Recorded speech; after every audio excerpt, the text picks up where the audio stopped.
प्रिय विद्यार्थियों, हमने इससे पहले के लेक्चर में अशुभ क्या होता है, अशुभ के प्रकार क्या क्या है और अशुभ की समस्या का जो है धर्म दर्शन में विकास किस रूप में देखा जाता है, इसकी चर्चा की थी। अब आपने उस लेक्चर के माध्यम से जाना था कि अशुभ की समस्या का जो मुख्य संदर्भ है वो ईश्वरवाद है। आज हम ईश्वरवाद और अशुभ की समस्या इस संबंध में आपके समक्ष जो है कुछ टॉपिक्स को प्रस्तुत कर रहे हैं। सर्वप्रथम तो ईश्वरवाद के संबंध में अशुभ की समस्या उभरती किस प्रकार से है, ये मैं आपके सामने स्पष्ट करूंगी। देखिए, ईश्वरवादी के लिए ईश्वर जो है वो शुभ है, सर्वज्ञ है और सर्वशक्तिमान है।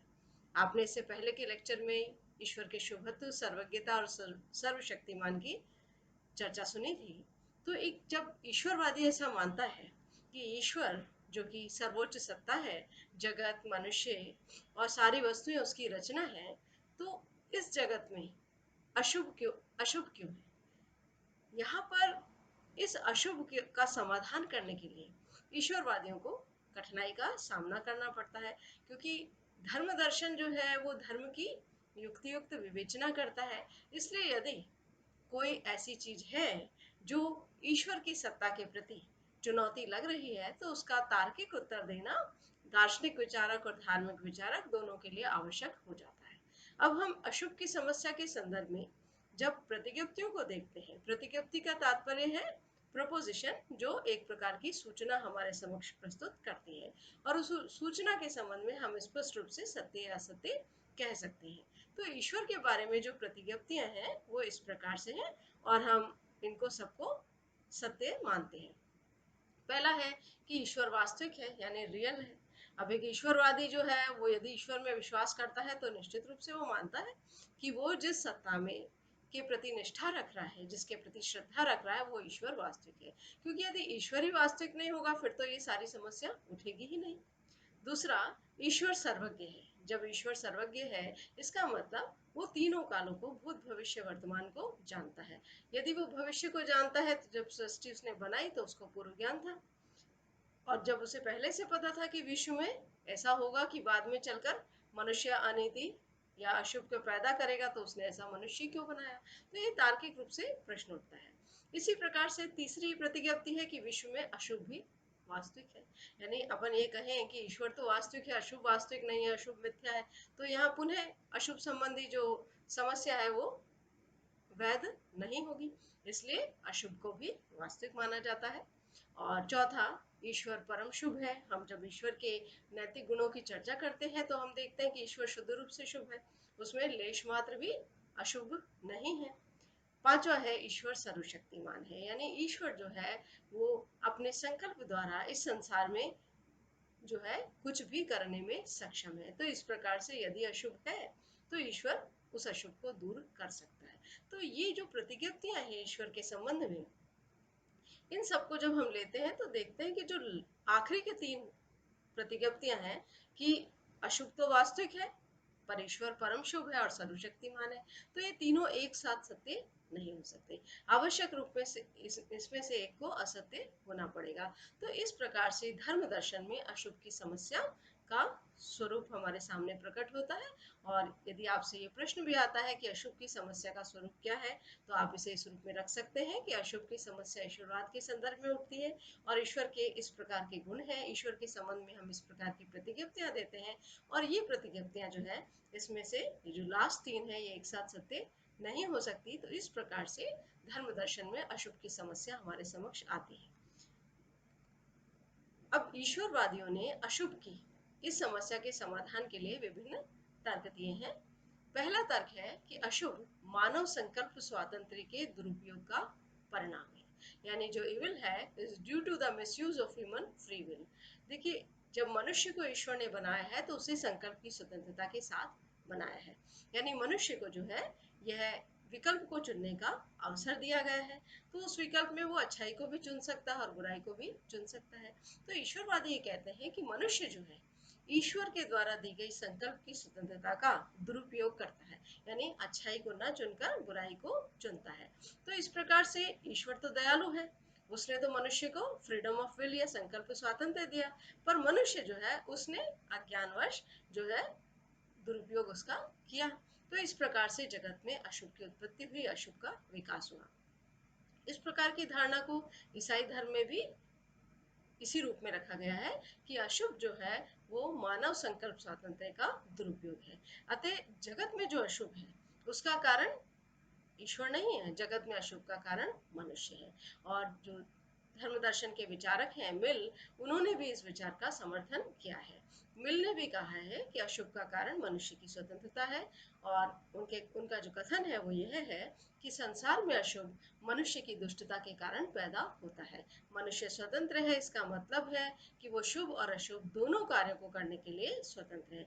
इस प्रकार अशुभ जो है मनुष्य की स्वतंत्रता का एक अपरिहार्य परिणाम है। तो इस प्रकार से अशुभ मानव संकल्प स्वातंत्र्य के दुरुपयोग का परिणाम है, इसे ईश्वरवादियों ने स्पष्ट किया है। अब ये जो तर्क दिया गया है, क्योंकि हम धर्म दर्शन में धर्म की दार्शनिक विवेचना कर रहे हैं और दर्शन जो है वो युक्ति युक्त चिंतन का साधन है, तो अब हम इसके जो समीक्षात्मक बिंदु है उस पर विचार करेंगे।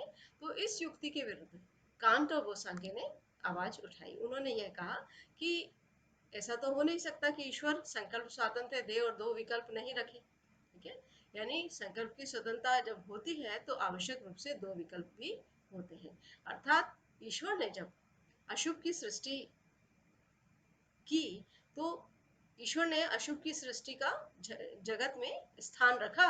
तो यहाँ पर ईश्वर को पता था कि जब मनुष्य को इस प्रकार की स्वतंत्रता दी जाएगी तो मनुष्य कहीं ना कहीं अशुभ को पैदा करेगा।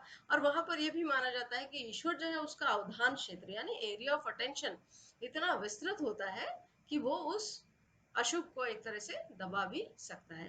तो यहाँ पर इस रूप में जो है इसे माना गया कि अशुभ की सृष्टि ईश्वर ने अपने विचार की स्वतंत्रता के साथ रखी है, यानी किसी समझ के साथ रखी है। परंतु यदि हम इस उत्तर को भी मान लेते हैं तो दूसरी चीज आती है कि ईश्वर तो सर्वशक्तिमान है, वो तो ओमनीपोटेंस है, सब कुछ कर सकता है। तो क्या ईश्वर ऐसा नहीं कर सकता था कि मनुष्य पर इस प्रकार का नियंत्रण रखता कि मनुष्य अपनी संकल्प की स्वतंत्रता का दुरुपयोग नहीं करता? यदि ईश्वर ऐसा नहीं कर सकता था तो फिर सर्वशक्तिमता के गुण को पुनः चुनौती उपस्थित हो जाती है। और यदि हम ये मानते हैं कि अशुभ जो है मनुष्य के संकल्प स्वातंत्र्य का गलत परिणाम है, तो फिर एक आलोचना हमारे समक्ष आती है कि भाई ये तो मनुष्य जो गलत चुनता है ये तो नैतिक अशुभ है, पर संसार में तो बहुत तरह के प्राकृतिक अशुभ है, जैसे आंधी है, तूफान है, बाढ़ है, दुर्भिक्ष यानी अकाल है, भूख है। इनकी व्याख्या तो ईश्वरवादियों के इस तर्क से नहीं होती है। तो ईश्वरवादियों ने जो तर्क दिया है कि अशुभ जो है मनुष्य के संकल्प स्वतंत्रता के दुरुपयोग का परिणाम है, इसकी व्याख्या को हम संतोषप्रद नहीं मान सकते। अब ईश्वरवादियों ने अशुभ के संबंध में एक कुछ दूसरे ईश्वरवादियों ने ये व्याख्या रखी कि प्राकृतिक अशुभ नैतिक अशुभ के लिए दंड मात्र है। यानी प्राकृतिक कारणों से जो संसार में बुराई, जैसे अभी हमने बात की बाढ़, भूकंप, अकाल, ये सब जो है ये इसलिए है क्योंकि मनुष्य जो है वो ईश्वरीय आदेशों का पालन नहीं करता। यानी मनुष्य जो है वो उसको एक अवसर दिया गया है शुभ बनने का, अच्छा बनने का। ईश्वर ने जो है अपने ग्रंथों के माध्यम से, अपनी ईश्वरीय वाणी और प्रतिनिधियों के माध्यम से भी मनुष्य को समझाया है कि उसे किस राह पर चलना है, पर मनुष्य गलत रास्ते पर चला जाता है और उसके आदेशों का पालन नहीं करता। तो यहाँ पर जो तर्क है उसमें कहते हैं कि ईश्वर ने अब मनुष्य से क्रोधित होकर उसको प्रताड़ित करने की भावना से अशुभ का निर्माण किया, और भूकंप, बाढ़ या जो बाघ इत्यादि जो जानवर खा जाते हैं, हिंसा होती है, भूख है, ये सब जो है ईश्वर द्वारा इसलिए भेजे गए कि ऐसे अशुभ कार्य करने वाले मनुष्यों को कष्ट हो। और इस प्रकार के उदाहरण हम जो भी धार्मिक व्यक्ति होते हैं वो कहते हैं कि ये सब जो है हमारे पाप का फल है। गांधी जी का भी एक बार ऐसा उदाहरण दिखता है कि जो हम संसार में छुआछूत की प्रवृत्ति जो अपनाते हैं उसके कारण परमात्मा जो है वो प्राकृतिक अशुभ उसने हमें दंड के रूप में दिया है, क्योंकि हम इतनी गलत बात है कि संसार में हम सब ईश्वर की संतान है, फिर भी हम कुछ लोगों के साथ छुआछूत करते हैं। तो यहाँ 1934 इसके भूकंप को भी गांधी जी ने इसी रूप में रखा था कि ईश्वर कहीं ना कहीं हम ये जो नैतिक अशुभ कर रहे हैं, छुआछूत की भावना रख रहे हैं, दूसरे मनुष्यों की जो है मानवता की गरिमा को नहीं बना के रख रहे, तो ईश्वर हम लोगों से असंतुष्ट है, इसलिए उसने हमको इस प्रकार की प्राकृतिक विपदा दी है। तो इस प्रकार से धार्मिक विचारक इस अशुभ की व्याख्या इस रूप में करते हैं। परंतु दर्शन जो है, पुनः आपके समक्ष कहना चाहूंगी, तर्कयुक्त चिंतन है। तो यहाँ पर हम प्रश्न उठाते हैं कि बुद्धि के आधार पर ये प्रश्न उठते हैं कि यदि प्राकृतिक अशुभ नैतिक अशुभ के लिए दंड स्वरूप है, तो इस प्राकृतिक अशुभ से उन्हीं लोगों को नुकसान होना चाहिए था जिन्होंने नैतिक अशुभ किया। परंतु हम तो देखते हैं जब प्राकृतिक अशुभ होता है तो उन लोगों को भी कष्ट उठाना पड़ता है जो ईमानदार है, सत्यनिष्ठ है। यानी भूकंप बाढ़ से तो सभी मनुष्यों को दुख होता है। अब इसमें ऐसे भी मनुष्य हो सकते हैं जो कभी किसी के प्रति दुर्भावना नहीं रखते, जिन्होंने कभी किसी के साथ छुआछूत या किसी प्रकार का निर्दयी व्यवहार नहीं किया। तो यहाँ पर इस प्रकार की आपत्ति उठती कि ऐसा क्यों होता है, ईश्वर दंड देता है पर वो दंड सिर्फ दुष्टों को नहीं देता, उस दंड को सबको झेलना पड़ता है। अब चूंकि यहाँ पर ईश्वरवादी युक्ति में कहा गया है कि मानव ने नैतिक अशुभ को अपनाया और ईश्वर ने फिर उसे सजा देने के लिए प्राकृतिक अशुभ की रचना की, तो यहाँ पर आता है कि क्या ईश्वर को क्रोध आता है? क्या जो ईश्वर पूर्ण प्रेम में है, वो सबसे प्यार करता है, क्या ईश्वर क्रोध में आकर दंड दे सकता है? तो ये ईश्वर का जो व्यक्तित्व है उस पर भी एक प्रकार का प्रश्न उठता है कि ईश्वर को भी क्रोध आता है। और आधुनिक जो है, जैसे जैसे हम आधुनिक ज्ञान विज्ञान पढ़ रहे हैं, तो आज हम क्रिमिनोलॉजी में, अपराध विज्ञान में ये भी पढ़ते हैं कि कोई व्यक्ति अपनी परिस्थिति के कारण, कोई अपराधी जो है अपनी परिस्थिति के कारण या कुछ ऐसे पीछे उसके कारक होते हैं, फैक्टर्स होते हैं जिसके कारण बुराई करता है। तो इसकी बुराई के लिए बजाय इसे कठोर दंड देने के, हमें इसके सुधार पर जोर देना चाहिए। परंतु यहाँ पर तो आधुनिक जो अपराध विज्ञान है उसके सुधार के का जो हम सुझाव देते हैं या जिसको अच्छा मानते हैं, ईश्वर का जो दंड देने का रूप है वो तो उससे बिल्कुल विपरीत चला जाता है। तो ईश्वर इस रूप में दंड देता है बजाय मनुष्य को सुधारने के।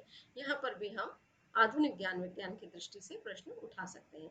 तो यह भी निश्चित रूप से नहीं कह सकते कि कौन सा अशुभ प्राचीन है, यानी पहले प्राकृतिक अशुभ था या पहले नैतिक अशुभ था।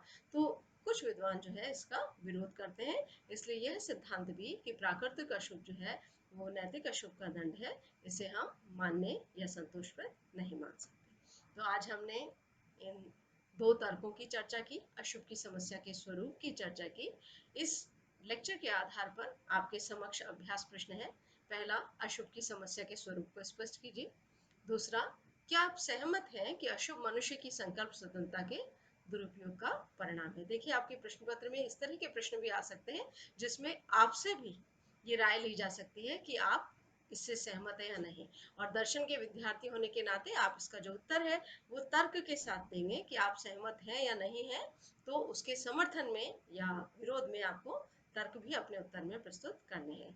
और तीसरा है, प्राकृतिक अशुभ के करणवाद को समझाइए। यहाँ करणवाद शब्द का प्रयोग मैंने इसलिए लिया है क्योंकि प्राकृतिक अशुभ साधन है और इसके द्वारा ईश्वर जो है आपको जो है साधे या लक्ष्य जो शुभ पैदा करना चाहता है उसकी तरफ ले जाता है। तो जो याकूब मसीह जी की पुस्तक है उसमें इसको करणवाद की समस्या या साधनतावाद की समस्या के रूप में रखा गया है। और ये जो तर्क अपन यहाँ पर चर्चा कर रहे हैं, हरेंद्र प्रसाद सिन्हा की धर्म दर्शन की जो पुस्तक है उससे चर्चा कर रहे हैं। अन्य जो तर्क धर्म दर्शन की हरेंद्र प्रसाद सिन्हा जी की जो पुस्तक है उसकी अपन अगले लेक्चर्स में चर्चा करेंगे। तब तक आप इस अभ्यास प्रश्न का अभ्यास कीजिएगा। धन्यवाद।